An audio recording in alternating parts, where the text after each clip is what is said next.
Hi there.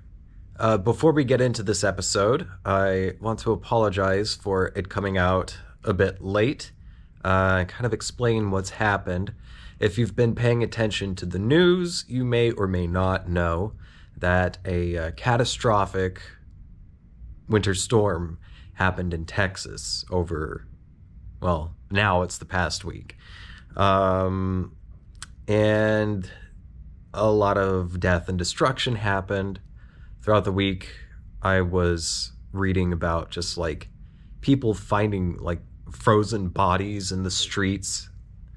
It's affected, I'd say, most of Texas. It seems power is back on for a lot of places now, but then there's still a lot of other places that still don't have power. And so a lot of people were affected by it. Now, this episode you're about to watch, I recorded on Sunday night, the night that the storm came in. And, I recorded it. And Monday morning, the next morning, Emily and I woke up very, very, very cold. I believe it had to have been like, do you think it's an exaggeration to say we were in single digits? It was 9 degrees in the apartment. It was nine, the number after 8. It was 9 degrees in our apartment simply because we were kind of up high and we don't have any kind of blockage from wind. And the only thing saving us from wind in that crappy apartment was a very thin piece of plastic on a busted window. And so when we woke up, it was very, very cold, but we were also very, very fortunate to have, by a very slim chance, get out of the neighborhood and into a place that did have electricity and shelter. I'm going to go in a lot more detail about this whole event in the next episode, but I recorded this episode you're about to watch right before this shit went down. We woke up, we lost power, we didn't have power. There was supposed to be rolling blackouts where one section of a city would be without power for an hour, but then it would come back on, and the next section would go without a power for an hour and then go back on, that sort of thing. But rolling blackouts never fucking happened. And especially the neighborhoods where there are poorer people with darker skin often, they went without power the longest. I'm not even sure if they have power yet, do they? I have no idea. I have no idea. And I don't even know about the rural areas. I've heard that like power poles went down out in the country in some places. I think they might be like a month or more without power. And it's just, this is so fucked up. And again, I'll cover it more in the next episode. But I just want to say the reason this is taking so long is because Emily and I are essentially homeless now because of the storm and lack of electricity. Pipes in the building froze and burst for us and all of our neighbors. There's severe water damage. Tomorrow we are going to see the apartment and salvage what we can. And I'm praying so hard that the stuff I really, really want to salvage is salvageable. And then we can't live there anymore. The place it's done. So we're going to be staying with family in a nearby city.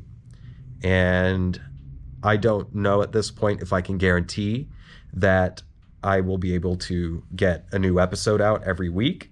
But I can assure you I will fucking try because I really enjoy doing this show.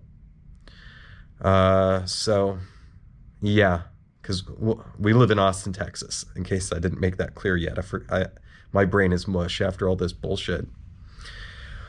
So, I don't know if it's greedy of me to say this or not, but if you've thought about becoming a patron to help support the show, and if you were able to, I don't want you to push it. Like, if you want to, you can help support the show by becoming a patron at patreon.com/thatthingwithjames. So we're safe, thankfully. There were a lot of people who were not. This is very fucked up. But regardless, I hope you enjoyed the episode. I really enjoyed recording it, and I loved the topics that I touched on in it. So without further ado, here it is.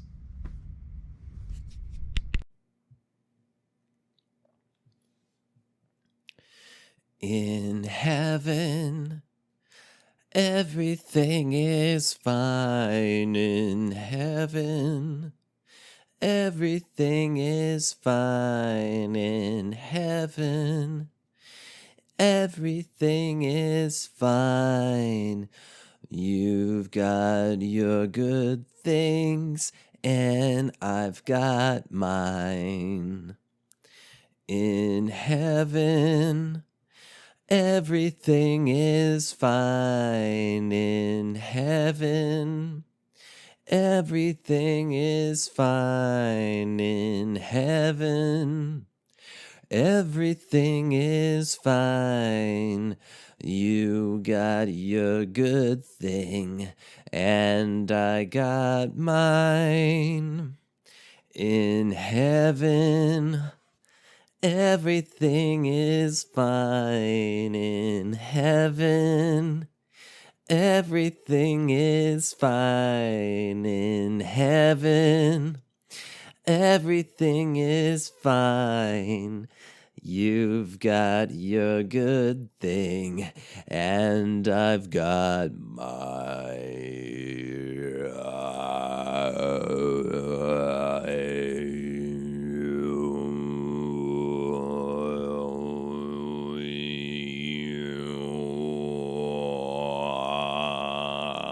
Welcome back to That Thing with James J. Asher II. I'm your host, Hyman Burke Meister III. Hyman Burke Meister III von Tief. Hyman Burke Meister III von Tief. Joseph Heller. Welcome. Today's been quite a week.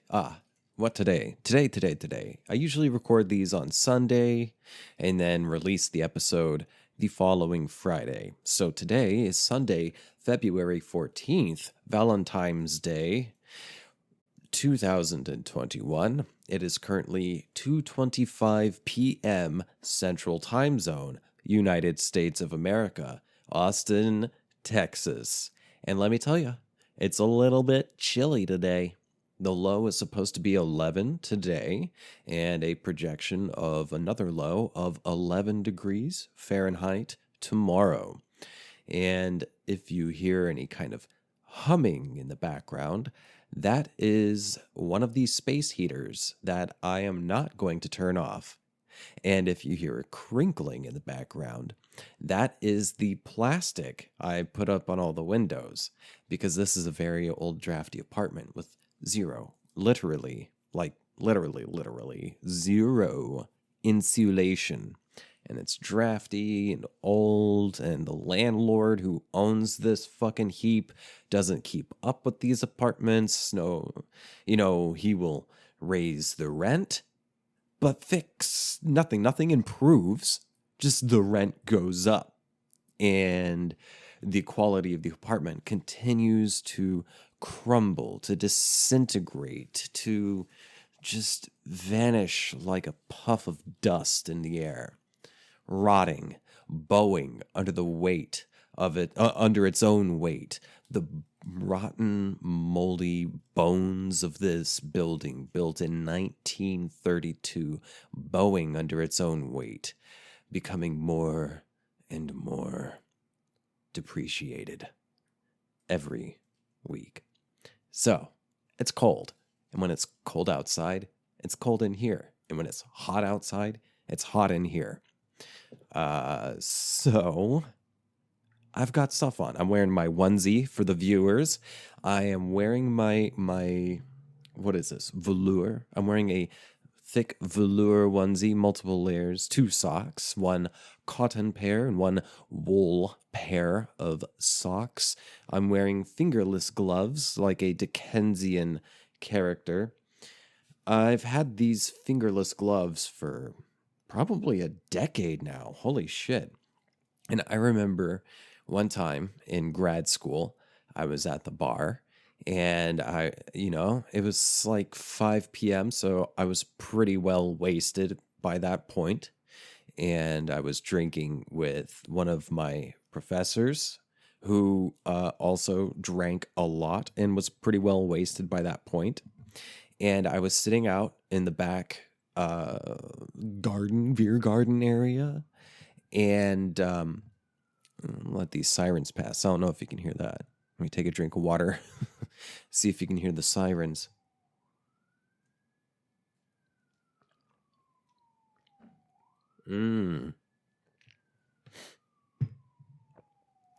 Yeah, I was sitting out back in this beer garden area at the bar, Stonewall Tavern in Stillwater, Oklahoma. And another one of my professors comes up. I never saw her there. And she just like appeared out of nowhere. And she commented on my gloves and said they were very Dickensian. And I said, thank you. Who's Dickensie? Now, she gave me a look like I was a fucking dumbass because I was. She gave me a look like I was a dumbass and then just, changed the topic gracefully. And then maybe years later, I was thinking back on that event, on that comment, when I was wearing these fingerless gloves.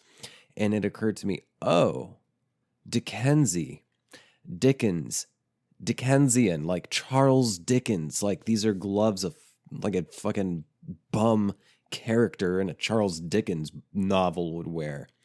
And I guess I kind of am a bum character in a Charles Dickens novel.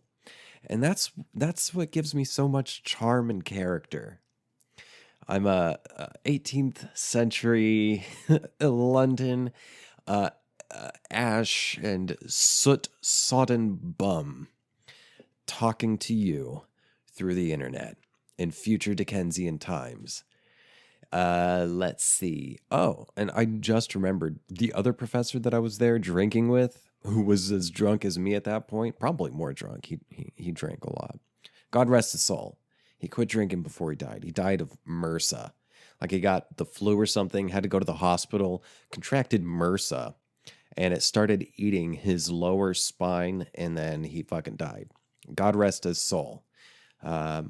Matt, you were my mentor. I love you, man. Peace. But I remember when my other professor said Dickensian, and I just was like, who's Dickensie? I looked over at the other professor, and he just shrugged. He didn't know who the fuck Dickensie was either. But it was Charles Dickens.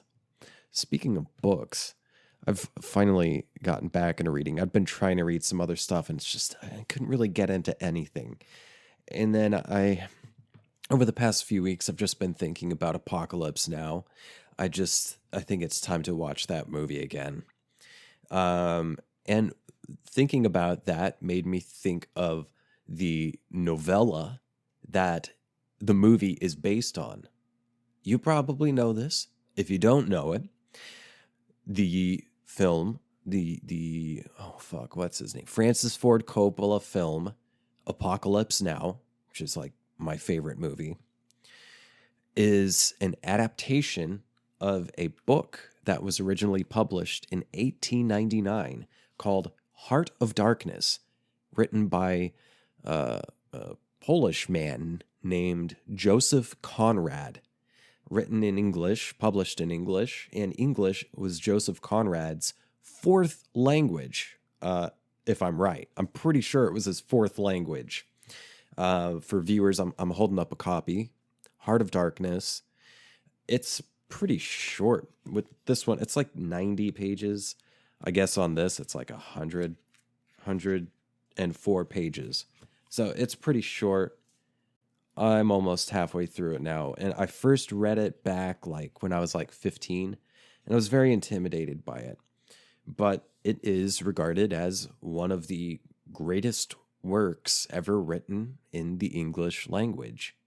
And while I was very intimidated by it back when I was 15 or 14, whichever, when I first read it, I got it, and I'm reading through it now, and it's a lot more accessible to me now because I'm just not so intimidated by the idea of it.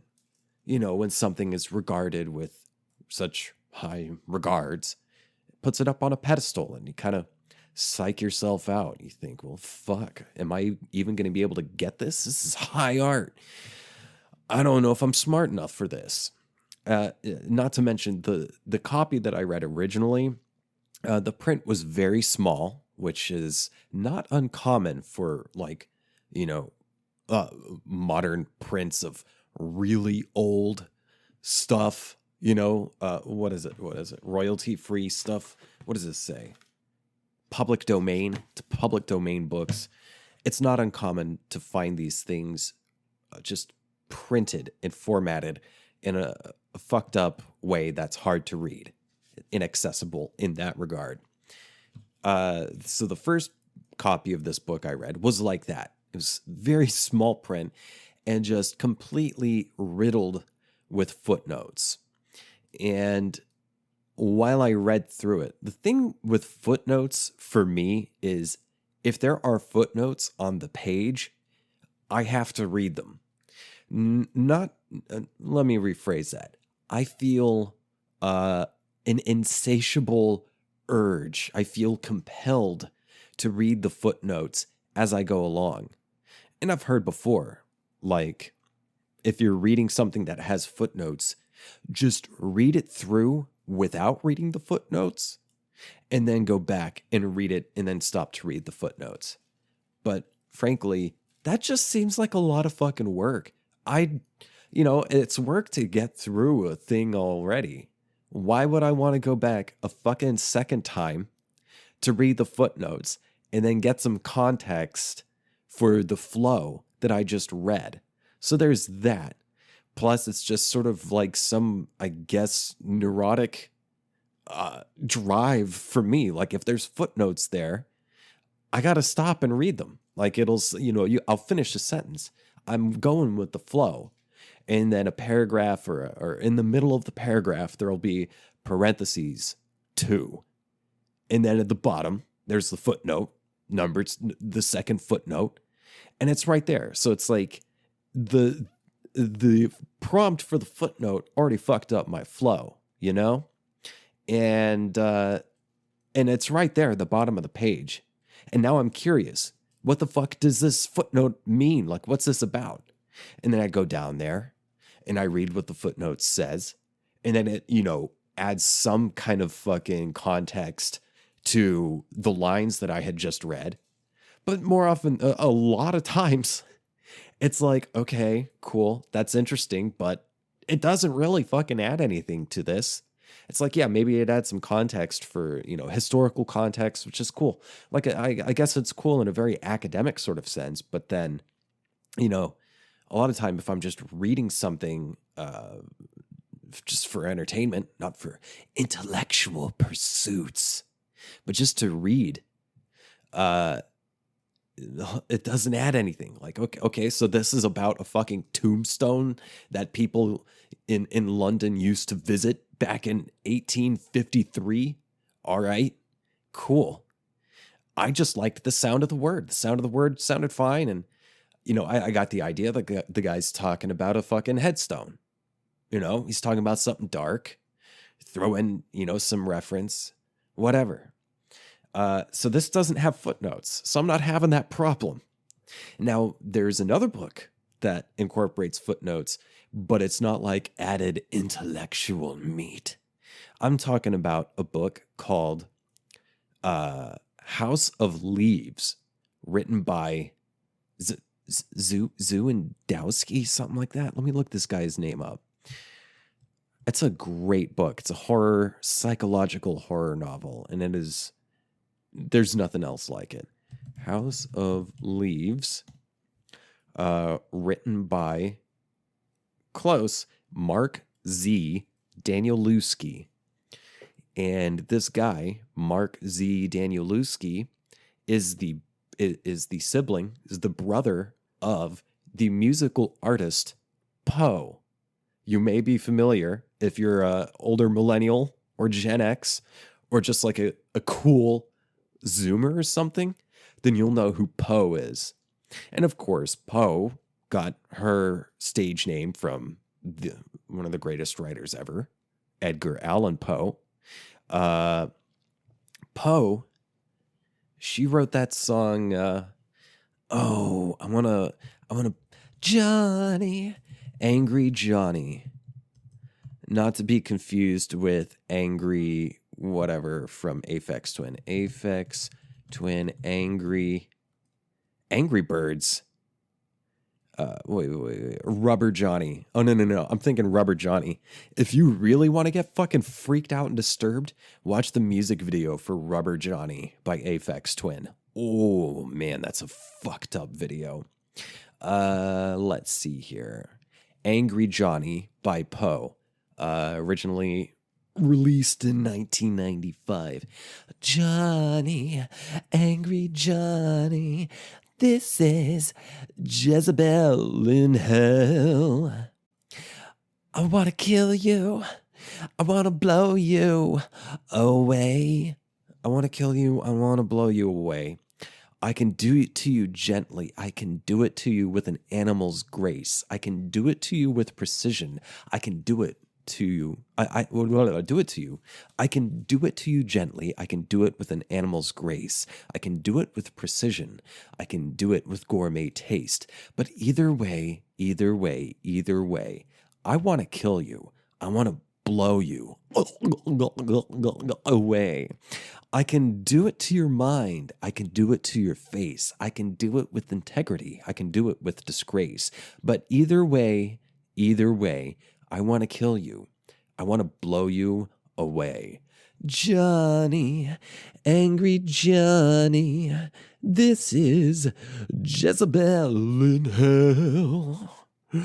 Johnny, Angry Johnny, this is Jezebel in hell. I'm just going to read the whole fucking lyrics because, well, it's content. It's filler, baby. And I haven't heard this song in a long time.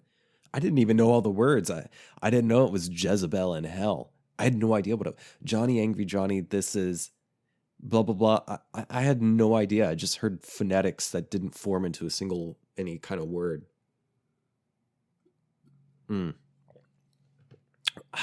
Water. I can do it in a church. I can do it any time or place. I can do it like an angel to quiet down your rage. But either way, either way, I want to kill you. I want to blow you away. I can do it in the water. I can do it on dry land. I can do it with instruments. I can do it with my own bare hands. But either way, you know where it stands. I want to kill you. I want to blow you away, Johnny. Angry Johnny. This is Jezebel in hell. Johnny, oh my Johnny. Where did your pleasure go where the pain came through you, or when the pain came through you? Where did your happiness go? What was that? Where did your happiness go? This force is running you around now, getting you down now. Where is your pleasure now, Johnny? Where has your pleasure gone now? Johnny, Angry Johnny, this is Jezebel in hell. Johnny, angry Johnny, that says Jezebel in hell. Johnny, I want to blow you, oh Johnny, away. Johnny, I want to blow you away.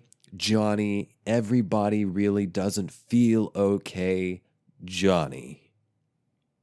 Songwriters: Felix Cavalier, Ralph James Rice, and Annie Decatur Danielewski, who is Mark Z. Danielewski's sister. Yes, so they are siblings, and Mark Z. Danielewski wrote this book called House of Leaves, and it is a fucking trip, but it incorporates, like, you can read it without the footnotes, but you should definitely read it with the footnotes, because that's another thing where people say, like, read it the first time through without the footnotes and then read it again and stop to read the footnotes. Fuck that. That's a long book anyway. I just read it through with the footnotes the first time, and that didn't detract from it. As a matter of fact, it just adds layer upon layer upon layer of more fucking psychotic information. The book breaks down even just the formatting on the page. Like, you'll have full pages that are like nothing but footnotes, and it just plays with more footnotes and more footnotes, and it plays with a lot of just like the way academic literature is written.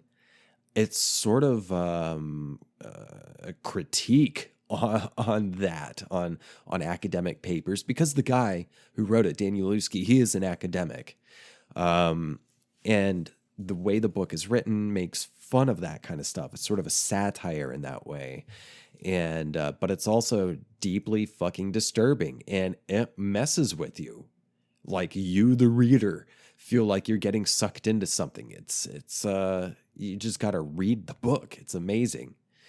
And the main character, one of the narrators, just like, as the narrator's mental condition continues to deteriorate, so too does the structure of print on each page.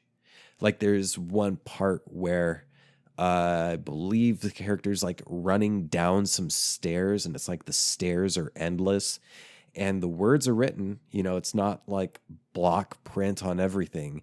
It'll be like a word, most of the page is blank, and then each word, like starting from the top left, will be printed, and it's like steps on stairs, the way each word is printed, like to the right and down a bit, to the right and down a bit, to the right and down a bit. And then it just gets even more whacked out. It's pretty fucking cool. And honestly, those are my favorite kinds of horror movies. I'm not a fan of stuff that I call gore porn, just really just gory, cheap jump scares. It's cheap. I don't like that kind of shit. I want my horror movies to, make me feel fucked up, like scared inside my own head. I like horror movies that are, psychological thrillers, just a descent into madness. And that's what the book House of Leaves is. And that's what the film Apocalypse Now is, or my favorite horror movie, The Shining, is about a descent into madness, plus the very real possibility that there may be supernatural shit going on that we don't really know about. Maybe kids can see it.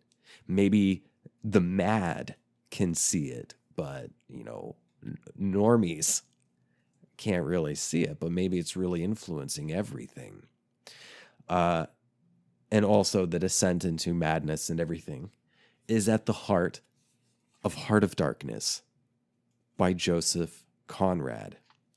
And the book is just, it's beautiful. I mean, there's a lot of, there's racist language in it for sure. And before I even started rereading it, this is my second time ever reading it, I was searching. I was like, is Heart of Darkness racist? Because it takes place in the 1800s, and it is about the colonization, or the attempt to colonize Congo, France, the Dutch, the English going into the Congo. These are people who are hunting and trading ivory off the Congo on the river. All right, and there's racist language in it, and from what I've read, that's a lot of like a academic discussion over the years of trying to say like, is the book in like hands down the book's fucking brilliant, but what's up with the racist language in it? And it's not made in such a way where it's like, it's not really promoting racism or that kind of thing. Kind of where my mind was going with it, and where it seems like a lot of academics who discuss this stuff have kind of settled on, is more that it's basically kind of a critique of white Europeans going in to another country and claiming these other people are savages, you know, when they're really not. Fuck, the white men are the savages for going in and destroying fucking everything. The white devil. So the book, I feel, is, I mean, just poetically fucking brilliant. And it's amazing. And it's amazing that this is like the guy's fourth language, and it's one of the, most revered books written in English language ever. And it basically is a huge critique of imperialism, of conquest, of capital, and I feel a critique of humans. Well, some, not all, but especially, say, in this book, Europeans, imperialistic, capitalistic drive to conquer nature itself. The futile drive for some humans to make nature bend to its will. And that's futile, because humans are part of nature. And nature is a lot bigger than us. And maybe we can mow everything fucking down, but then nature comes back. It's, say, like climate change. It'll burn you alive. You can't force the weather to change. You can try. And surely you can try to change something. Surely you can cause some kind of change, but there are consequences. There are always consequences. And, well, this book is about, say, consequences. What happens to a person as they try to dominate nature? What happens to a person when they try to dominate other people? So on and so forth. And there are consequences, and it gets pretty dark. Let's see, where's this line I really liked? There's a couple different narrators. The bulk of this story is told by a narrator within a narrator. And let's see here. Blah, blah. I'm looking for this one line that I really liked. You understand idea. There was an idea, something, something. One of the main characters was just talking about why Europeans were going into the Congo And essentially, he said they were trying to create their own God, just as there are other tribes around the world in what we consider primitive living situations, we being like, say, an Englishman in the 1800s. What we may consider primitive, they have idols, they have their gods, their pagan gods that they worship to. So too do we have our gods, the gods of imperialism, the gods of capital. And we will try to go in and establish those gods for what? For an idea, something to prop up and worship. I really like it. Not sure where I was going with that, but I do want to get into let's stick with this theme of diving into madness. I saw a new movie a couple nights ago. For the first time, I saw Eraserhead. Hold on. Let me take a short break. I'll be right back.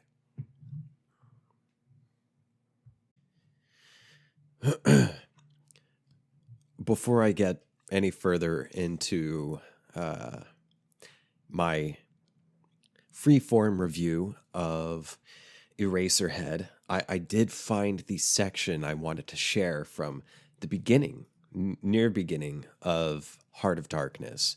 And this is the character Marlowe speaking. He's the second narrator, but the most prominent. He's the one telling the real story here. He's recounting his story to an unnamed primary narrator, but the bulk is told from the secondary narrator, Marlowe. And mind, when he talks about savagery here, he's talking about the savagery of imperialism, really. The savagery of capital, the pursuit, the vampiricism, the taking and taking and taking, without a second thought of who they're taking from, why they're taking, and what effect it has. So, I'm just going to jump in here. They were men enough to face the darkness, and perhaps he was cheered by keeping his eye on a chance of promotion to reflect. This is before he really gets into his story. He's just sort of recounting empires of the past and the people who acted out, agents of empire. And perhaps they were cheered by keeping his eye on a chance of promotion to the fleet at the Ravenna by and by. And if he had good friends in Rome and survived the awful climate.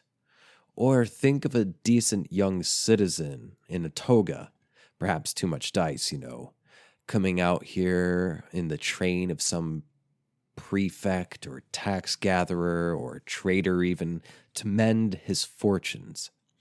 Land in a swamp, march through the woods, and in some inland post feel the savagery, the utter savagery had closed round him.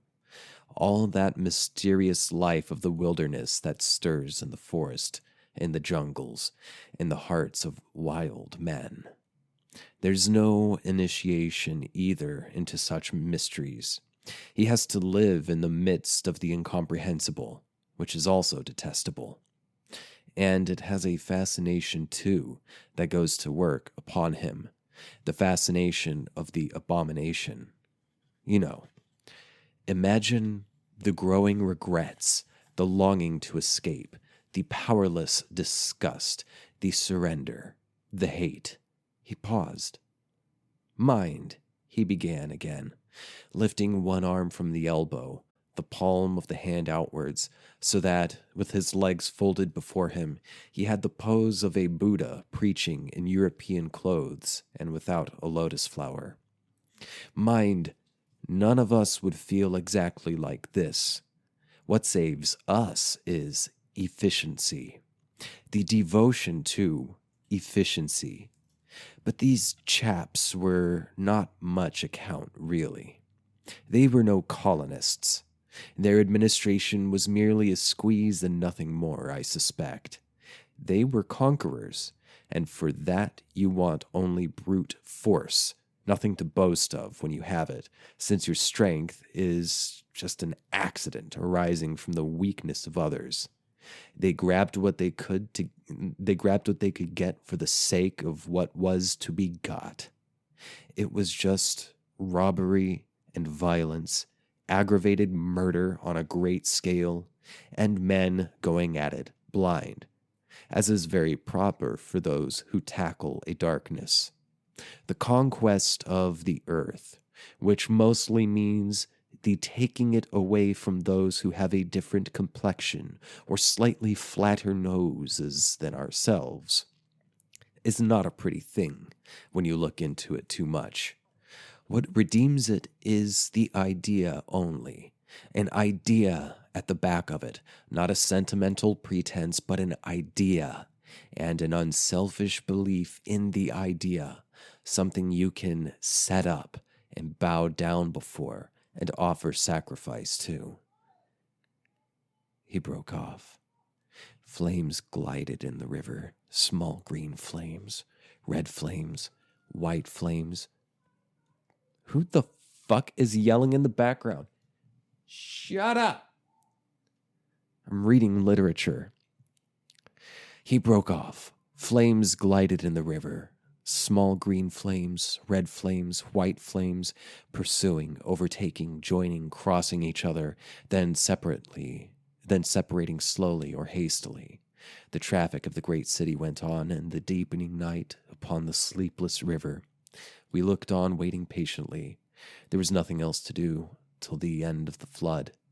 But it was only after a long silence when he said in a hesitating voice, I suppose you fellows remember I once did a turn in freshwater sailor for a bit. And that we knew we were fated before the ebb began to run to hear about one of Marlowe's inconclusive experiences. That's all I'm going to read.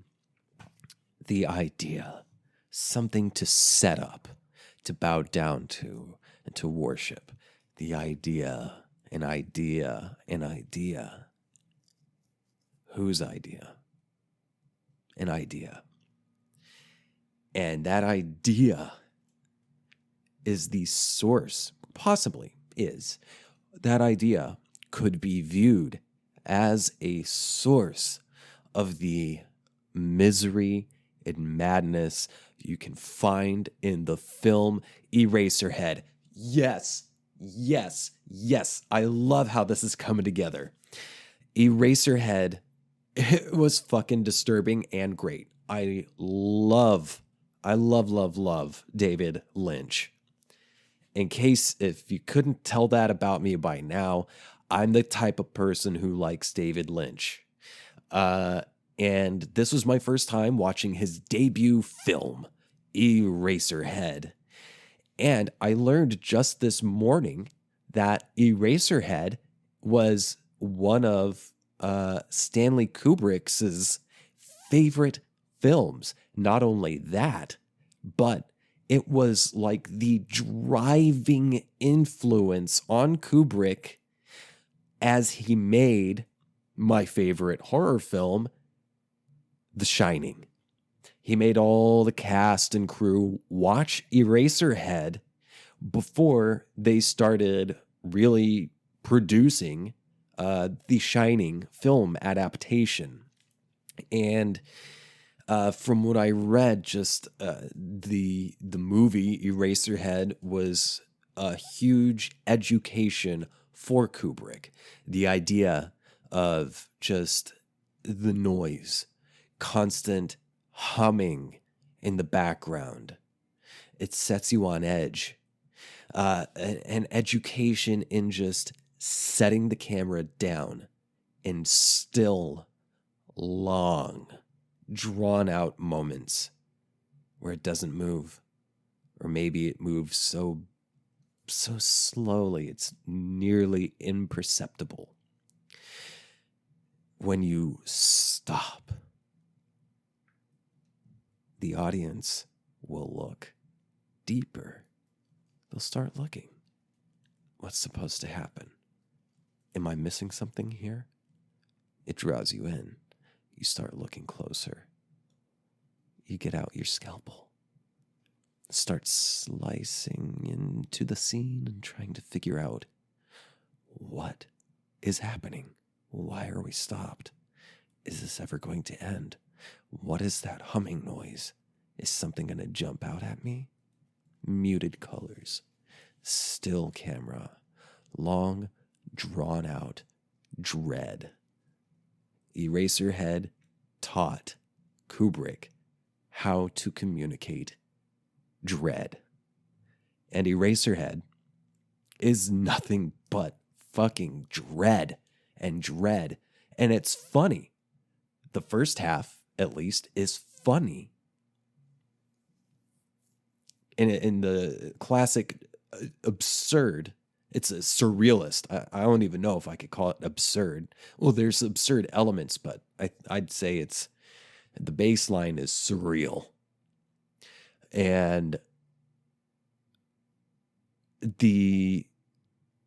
it perfectly kind of dissects how I personally, when I was watching it, it dissects how I feel in quote unquote normal world, where you go to a friend or a romantic partner or a stranger's house and you meet their family and you see the way other people live, and it can be deeply fucking uncomfortable.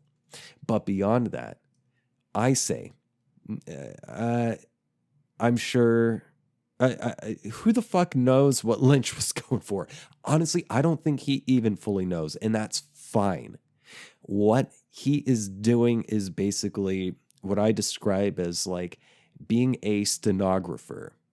And I steal that word from this dude I met back when I was in undergrad. He was a poet, and like I read some of my own shitty fucking poetry that I thought was fire at a poetry night at a local cafe. And I heard this other guy, and I went out back and was smoking cigarettes and just talking to him and stuff. And he, I think in his poem, described himself as God's stenographer, which is just a really great, what's the word I'm looking for? It's a great way to illustrate or communicate the idea of awareness. Like when you meditate, just being aware, becoming clear, translucent, invisible, disintegrating your existence, just being a mirror, reflecting everything going on around you and just watching and recording. And not in your head thinking, this is happening, and this is happening, and this is happening. No. Shut it all off. And just sit still and be aware. Just pay attention. It's so simple, yet so fucking hard. In our culture, for many fucking reasons. But just sit and pay attention.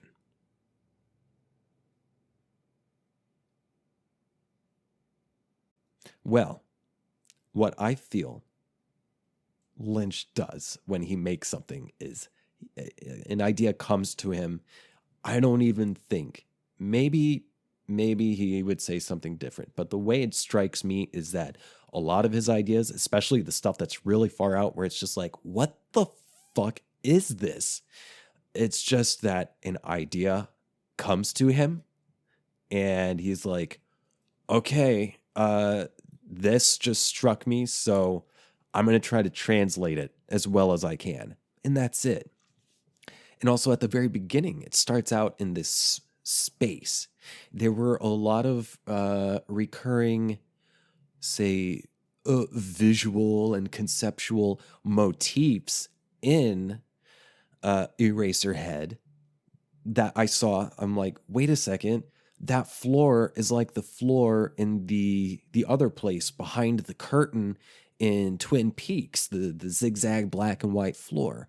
And then people like floating in outer space, and they're like grotesque.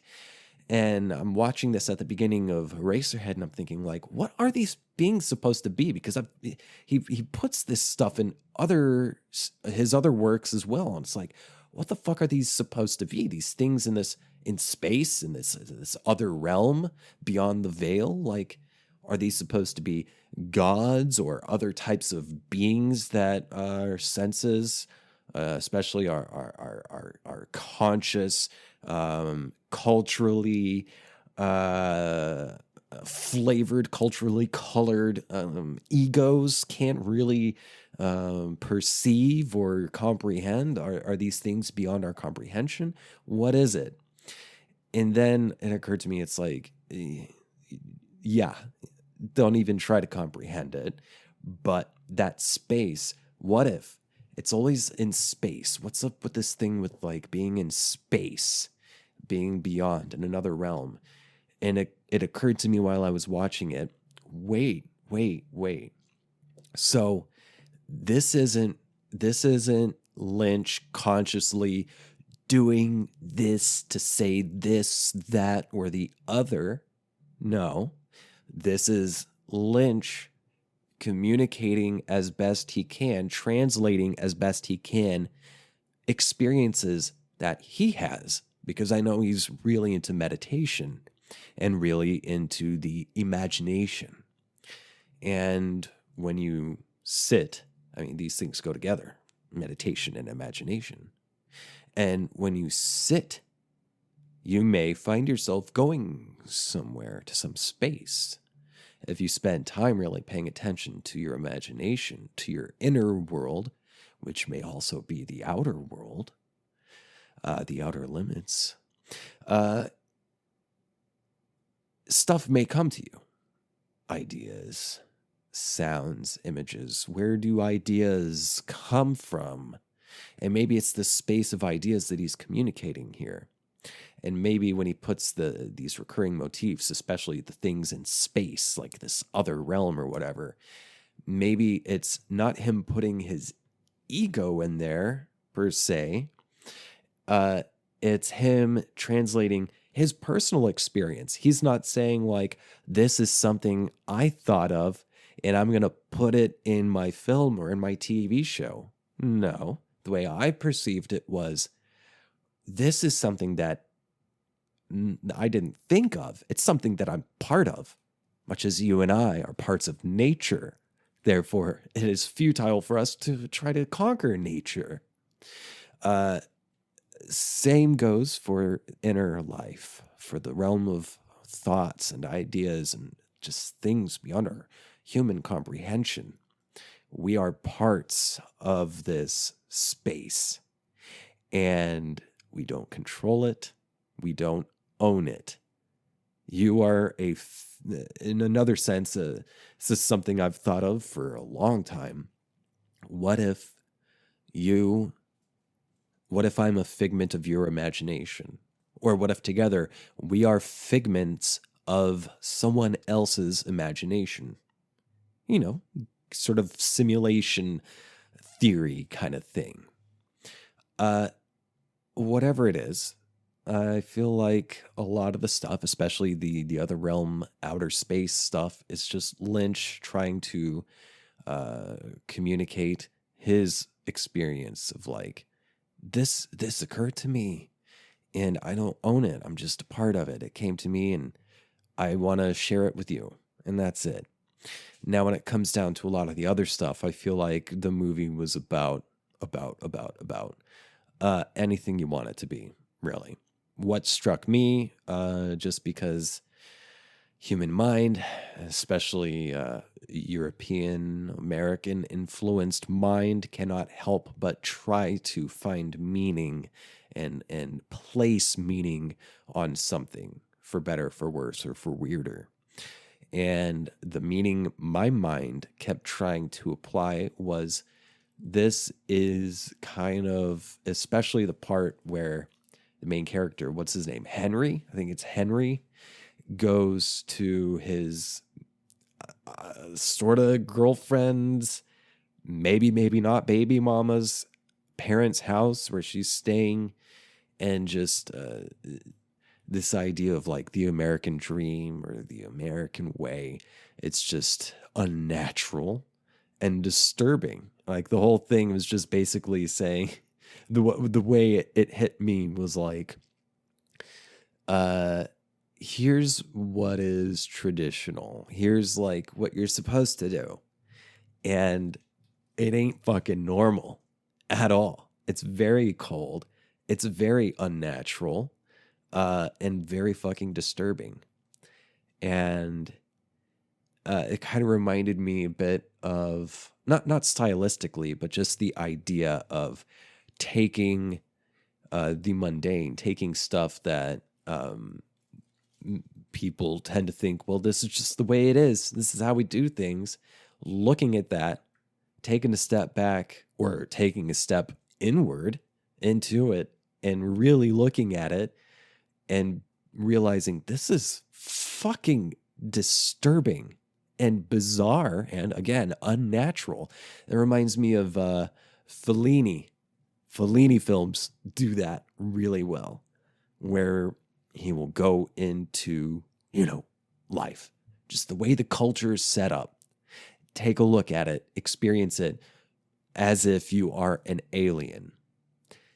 And I feel like an alien. I've felt like an alien my entire life. Maybe not necessarily like an extraterrestrial, or as Giorgio Tsoukalos would say, extraterrestrial. Not like that, just like a foreigner. Anywhere I've lived, I've never felt like I fit in. And no matter how hard I try to fit in or whatever, it doesn't work. I just don't know what the fucking deal is. But looking at it with foreign eyes, let's say, things are very grotesque and cartoonish and surreal and absurd. And I feel like that's what Eraserhead, that's how it struck me. Plus, the guy just sort of dealing with being a single parent and just the insanity of everything. Perhaps the way tradition, perhaps the way things are, take a naturally occurring thing and make it grotesque and make it difficult to deal with. Make it impossible to not go fucking insane. Through experiencing. There's no way you can experience the way things are without going fucking mad to some degree. And yeah, that's how it hit me. Just the muted colors, everything was very brutal. It was very brutal and industrial film. And I empathized with the baby. When I read about it, they say like the deformed baby. I mean, we're all aliens in that regard. Babies are fucking aliens, like extraterrestrials. And they're just poor and helpless. And I really felt sorry for that baby. I know some people find that baby grotesque and they're glad it died. Not me. I felt very sorry for that poor thing. And I felt very sorry for it having to have been born, because none of us asked to be born. And we certainly didn't ask to be born into a very brutal, cold, lonely, surreal, anti-natural world. And so that's cool. And I also think it's cool that it had such a huge impact on Stanley Kubrick as he went in to make The Shining. And The Woman Across the Hall. If you've seen Eraserhead, I watched it on HBO Max. They had it on that streaming application. But the attractive woman who lives across the hall, the relationship that Henry has with her and the encounters he has with her influenced Kubrick's idea of the like corpse ghost woman in room, what is it, 237? Is it room 237 or is it 257? 2 something 7 in The Shining in the Overlook Hotel. And, sex as an escape becomes a decaying matter as the world around you decays. I fucking love psychological horrors. Probably because I can relate to it. Well, I'm winding down here. I think I want to go play some video games now. Yeah. Oh, speaking of video games, I just last night downloaded the software necessary for me to stream on Twitch. So this year I'm going to, I don't have a solid set date. I don't like having solid set dates like that for things like that, for creative pursuits per se. But if you give me a deadline, I will meet it for sure. But anyway, that's all beside the point. I got software downloaded here on my laptop so I can stream on Twitch. I intend on getting into that like this spring. By the end of the spring, I'll be streaming on Twitch. I don't know how often. I've just got a regular laptop here. It's certainly not a gamer laptop. Certainly doesn't have enough hard drive space or anything like that.